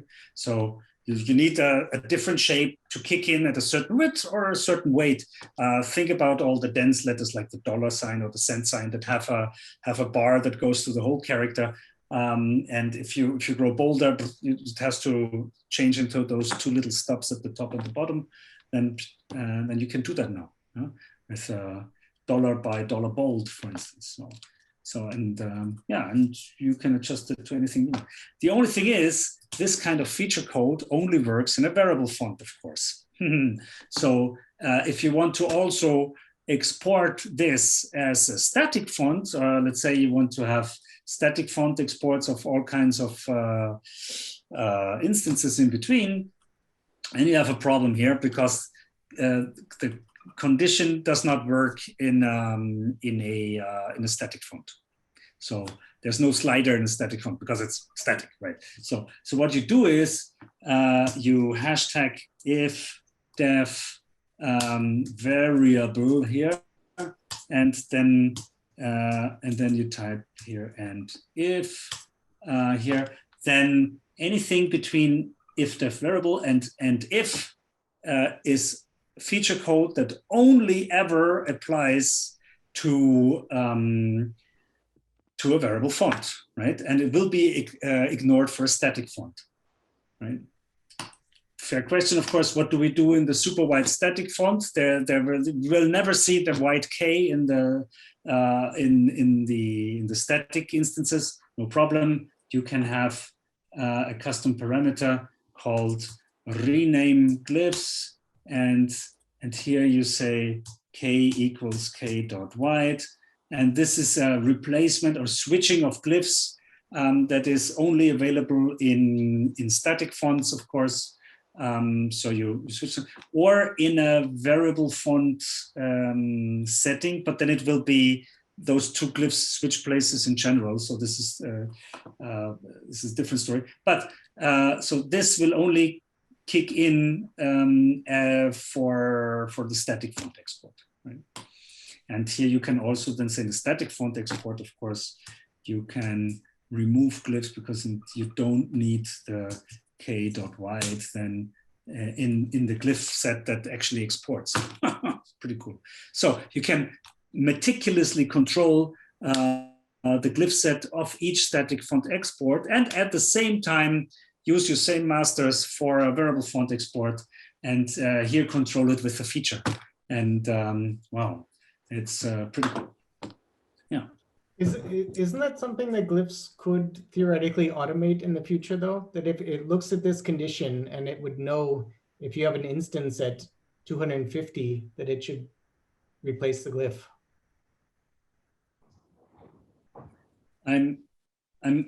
You're breaking up for me. I'm not sure. Oh, it's my internet connection. Uh-oh. Can people still hear me? Oh no. Yeah. I'm breaking up, I think. I see if wait a minute, I'll take all the devices I have in the Wi-Fi off. Okay, I think to automate this code, you mean? Yeah. We've been thinking about something like this. The problem is that you can do much more complex stuff. You can also let it depend on another, on a second condition. So in this case, if you have a second, what is it? What was the other thing? Wavy. So it would only apply to that width.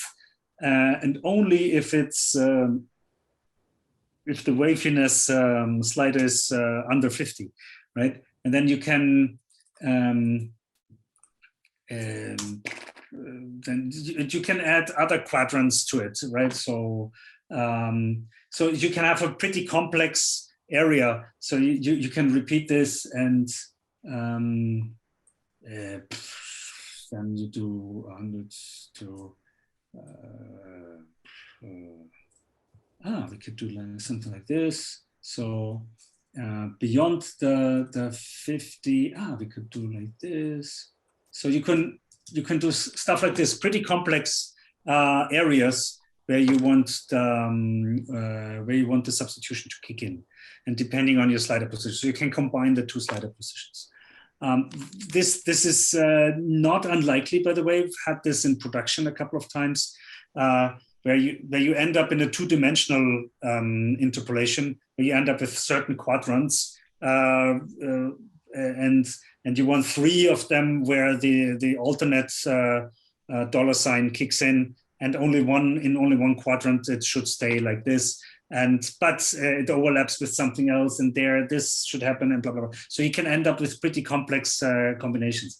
If assuming a single master thing, I could see that you say something. You would use something like this as a suffix, and then automate a feature code with a script. But then again, yeah, that could work. The problem is, if it's a WDTH 200, what does it mean below or before 200 and stuff? So it's hard to interpret, and people will have more complex, what you call it, more complex requests for that. So for regular substitution features like stylistic set 1, it's super easy to predict what you want, right? But for wide thinking, maybe we could hide the, because what you cannot do is you cannot do this in a glyph name, because a glyph name cannot have a lesser and greater sign. So that's an issue I see here. So we will not be as flexible. But if you only use it as the threshold value, then you can write your own automation, of course. So that will be some curious. I'm curious if this actually works.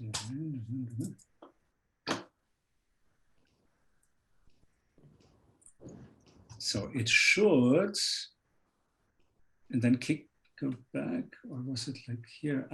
Here it kicks back. Okay, so see, it's a more complex thing.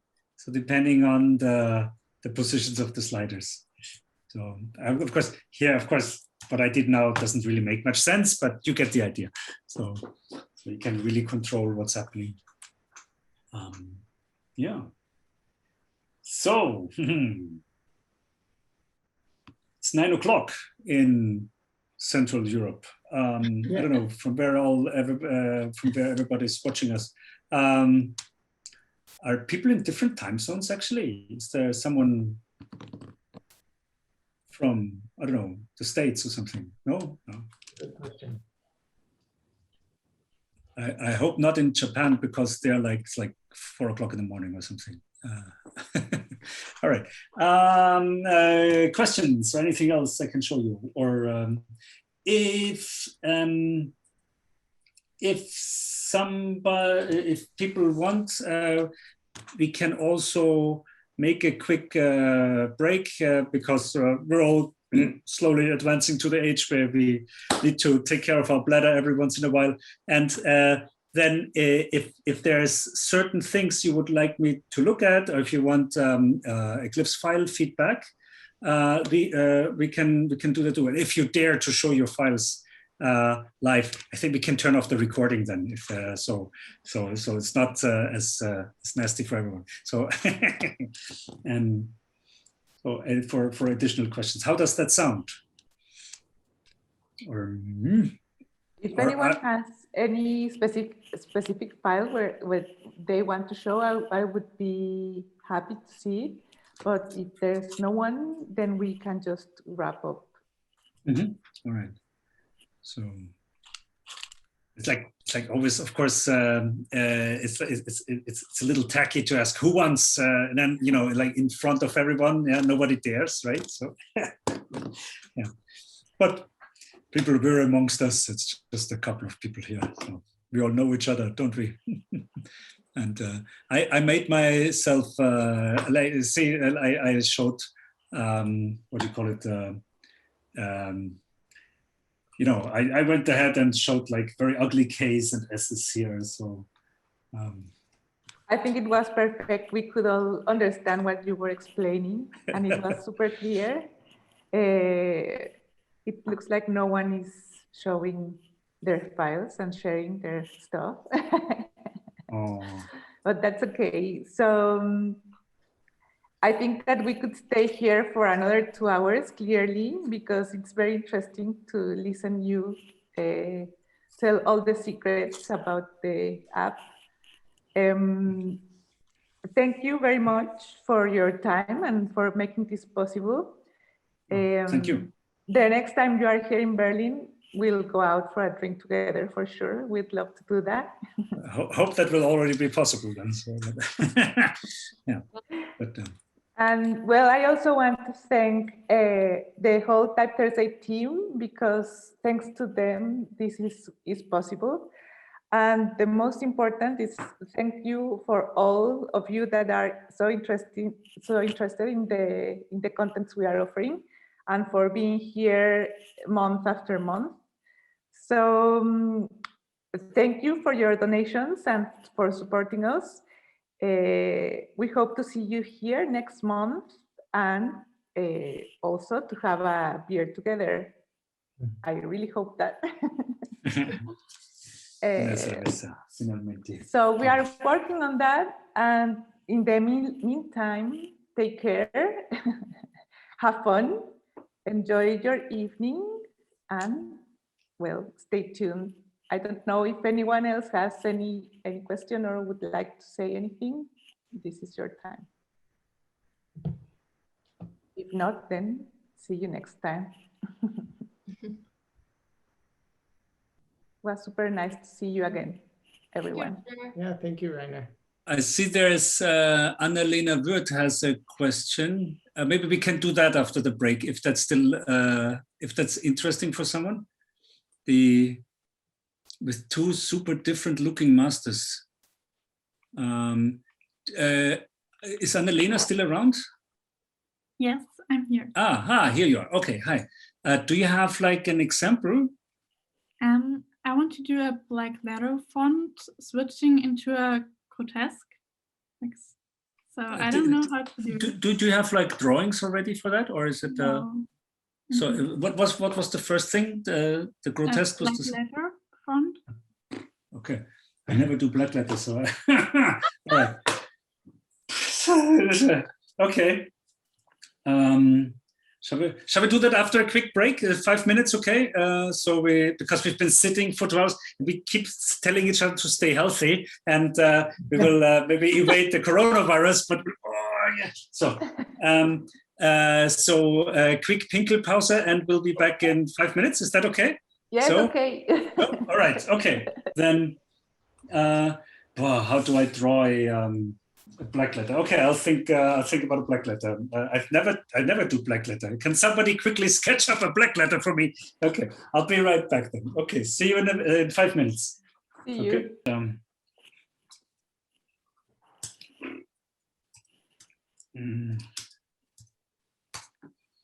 Black letter N.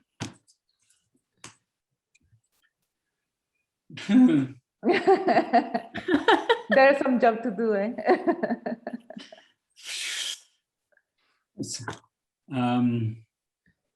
Yeah, the thing is, I don't know, in my experience with interpolating from one style to another style is that everything in between just sucks. It's like, I don't know if the interpolation will be that great. So okay. So do a new one. And what does it look like?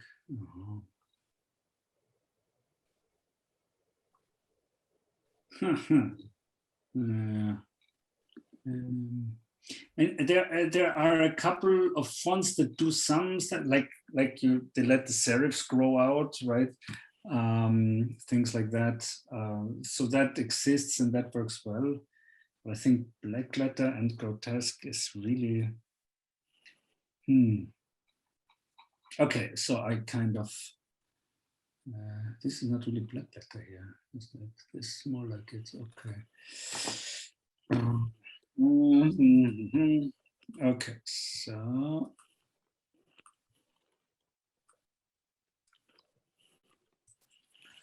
I'll do this and what else do there? Okay.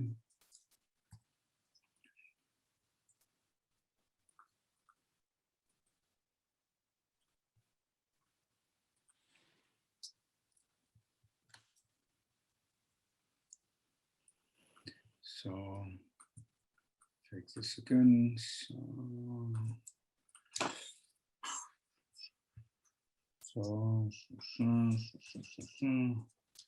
I don't know if this qualifies, but so I assume, Annalena, you know more about black letters, right? So and okay, here we go. Open offset curve, make stroke.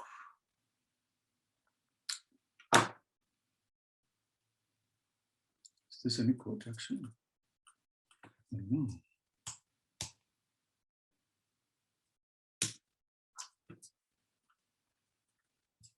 So I guess this one. All right. So and the grotesque from that. So what you have to do is you have to have the same point structure in both masters. That's for sure. And so what you will be ending up with is let's just keep it simple for the moment. What you'll be ending up with is something like this. So we have Annalena font like this, Annalena with a dash, right? I don't see. Oh, she's still around. Oh, yeah. So I cannot even say sans because it's not a sans, Annalena font. And masters, because it's both a sans and not a sans. And so here I say sans, here I say black letter and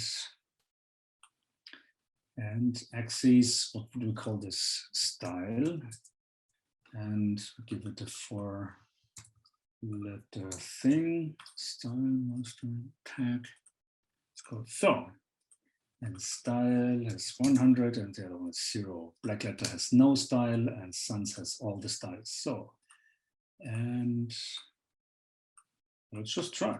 Now, the problem is if you were now to simply say, I'll do this, I'll actually do this, and what happens is that it's if you just at the bottom here, it's not compatible anymore, right? Because these points don't have anything to correspond with anymore. You see, you have some red parts here, and this red parts in interpolation say there is nothing corresponding to this in the other master. So that's it's like all bells and whistles. So what you have to do is find a way to hide those extra. What is extra 4, I think so. And then here this master could go here, I guess, and this master could go here, I guess. So now you have the same number of points. What you could also do is hide these points exactly. So you can do all kinds of things. Everything is allowed in variable fonts. So just as long as you have the same number of points everywhere. Now, what you would also have to do something similar here. I guess that's it then. And can just keep it like this.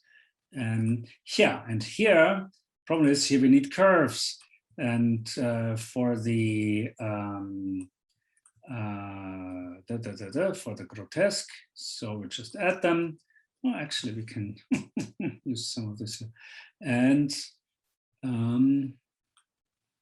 you see, again, it's red because these are not curves in the other master. So you have to sacrifice the straight lines and turn them into curves in the primary master. And here, you pull down, I guess. Oops. Oh, and here you pull over. And okay, let's just pretend this is a grotesque because it's not, because it should like a classic grotesque would bend vertically here, but whatever. So and we do this. Well, let's see how it works. And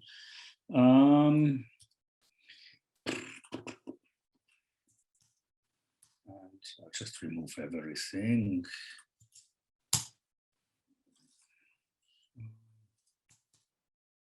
Okay, save, I call it on the desktop, I export, and I run my magic script, and yeah, it kind of works, but the problem is, so I think it could work as an animation, zip, yeah, something like this.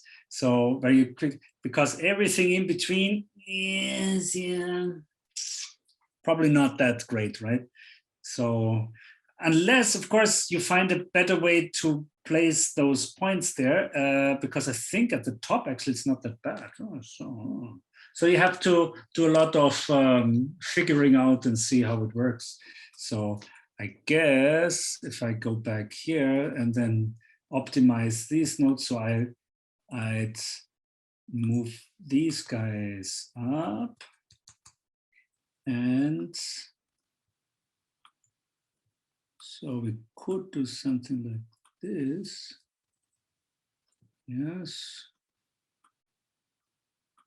So that could work. And let's see if that's already better.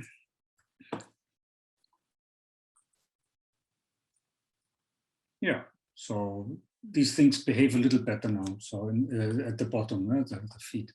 So yeah, yes. The answer is yes. You can do it. You just have to make sure. And that's the difficult task. To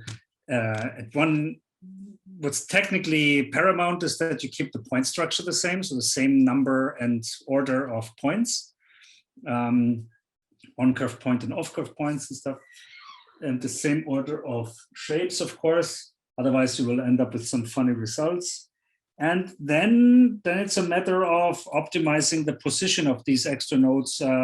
So here, technically, these are superfluous nodes for this master, but they're necessary because you need them for interpolation here.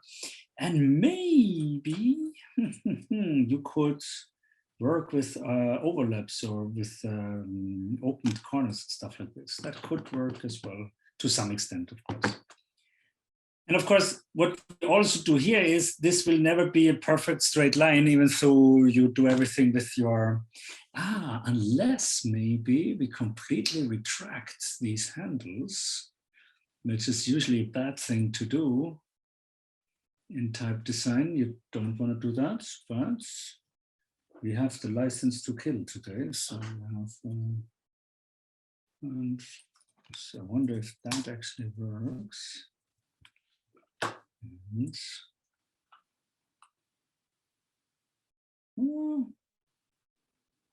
actually, it actually looks a little better than I expected. So I thought that we will have a plethora of kinks and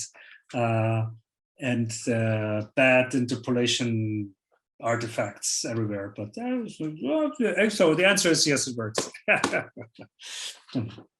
Okay, sorry, there were more. Vielen Dank. Thank you. Okay, so Any more questions? Sorry, Annalena, I almost overlooked your questions.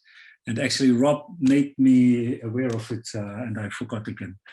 As you said, Glyphs is different from the centralized Glyph methodology used with Glyphs 2. The centralized Glyph methodology. Did I really say centralized Glyph methodology? Because I don't know what that means. Yeah, I don't know either, but I think this person who asked the question is not here anymore. So. Okay. So, all right. Finding out what a centralized Glyph methodology is. Any other features you want Rainer to show off? Oh, yeah. Arthur, yeah, it does work. It just gets two numbers inside for each axis. Oh, yeah. Yes. Okay. All the other questions were answered by Rob and Kimi already, I see.